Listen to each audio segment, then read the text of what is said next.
जय जिजाऊ, जय शिवराय, जय शंभूराजे.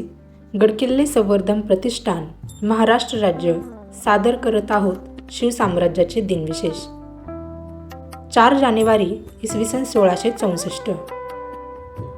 छत्रपती शिवाजी महाराज सुरतेजवळील घटदेवी येथे आजच्या रात्री येऊन थांबले. सकाळी 10 वाजण्याच्या सुमारास येथून पुढे ते उरण येथे येऊन पोहोचले. उरणवरून छत्रपती शिवाजी महाराजांनी आपला वकील इया खान सुभेदाराकडे पाठवलं. वकिलाने फरमावले की इनायत खान सुभेदाराने व सुरतेवरील नामवंत व्यापाऱ्यांनी महाराज सांगतील तेवढी खंडणी भरण्याची व्यवस्था करावी, अन्यथा सुरतेची बेअब्रू झाल्यास त्याची जबाबदारी आमच्यावर नाही. सुरतेमध्ये प्रचंड गडबड सुरू झाली. इनायत खान सुभेदाराने महाराजांची खंडणीची मागणी उडवून लावली. उलट उद्धट उत्तर वकिलामार्फत पाठवले.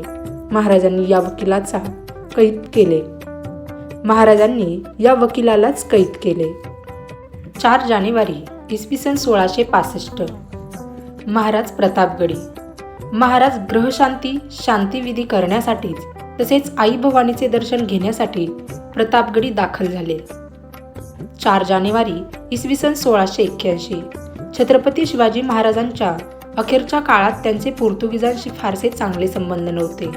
महाराजांच्या मृत्यूनंतर संभाजीराजेंनी मराठी मुलखाभोवती असणाऱ्या परकीय सत्ताधीशांशी पत्रव्यवहार करून त्यांच्याशी सलोख्याचे संबंध ठेवण्याचा प्रयत्न केला.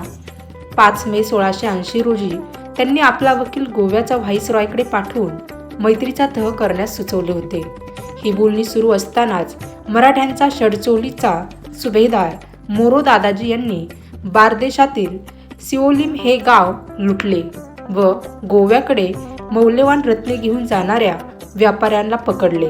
ही बातमी समजताच गोव्याचा व्हाईसरॉय अँटोनिया पाईस द सांडोरियने मोरो दादाजीला पत्र पाठवून या घटनेचा निषेध केला व पकडलेल्या माणसांना सोडले नाही, तर संभाजीराजेंशी आपली मैत्री नको आहे असे समजावे असे सांगितले.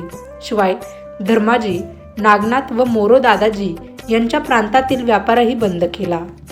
4 जानेवारी इसवी सन 1684. बापाच्या सांगण्यानुसार संभाजी महाराजांवर चाल करून येण्यासाठी शहाजादा मुअज्जम दख्खनेत उतरला.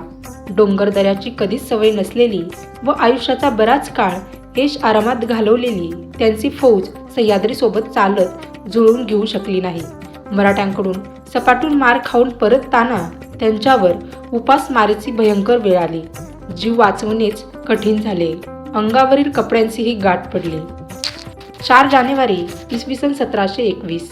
सय्यद बंधूमधील हुसेन अली सय्यद हा खानदेशात आपल्या एका बंडखोर सरदाराविरुद्ध लढत होता.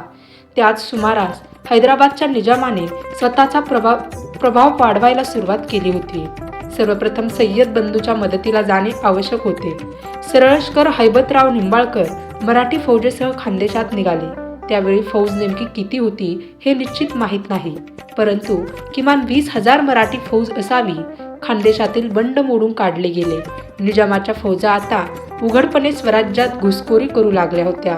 निजामाच्या मोगली फौजा देवगाव पैठण ओलांडून औरंगाबादकडे येत होत्या. मजल दर मजल करत मराठी फौजा औरंगाबादेस पोहोचल्या. 15 डिसेंबर 1720 रोजी निजामाच्या व मराठी फौजांमध्ये मोठे युद्ध झाले. खानदेशातील विजयामुळे मराठ्यांमध्ये नवे चैतन्य निर्माण झाले. निजामाचा दारुण पराभव झाला. निजाम कासावीस होऊन माघारी फिरला. यानंतर 4 जानेवारी 1721 रोजी चिखलठाण येथे श्रीमंत बाजीराव पेशवे आणि निजाम यांची भेट झाली. उभयंतांची ही प्रत्यक्ष पहिलीच भेट होती. पहिल्याच भेटीत निजामाला बाजीरावांची खरी ओळख झाली. या सर्व घडामोडी सासवडच्या पेशवे वाड्यात माहिती होत्या.